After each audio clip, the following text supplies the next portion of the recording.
On väga suur kriis haridussüsteemis. Peale 2 aastat eraldatust ja segadust me õpime Zoomis, me ei õpi Zoomis. Kas on suletud, koolid ei ole suletud.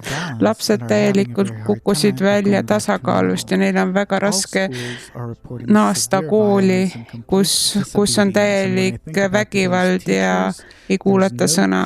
Kui ma kuulan õpetajat, siis pole julmemat ametit kui õpetaja.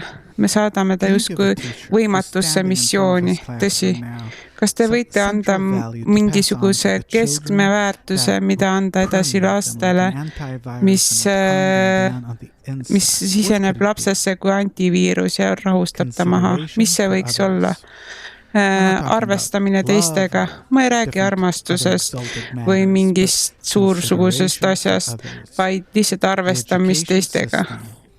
Haridussüsteem peab töötama sellega pikaajaliselt ja tooma lapsed seisundini, kus nad võtavad teisi arvesse, et neile õpetatakse, kuidas nad ei kaotaks kannatust või head suhtumist teise või ühendust. Ja esiteks, laps näeb seda kui midagi vajalikku eluks.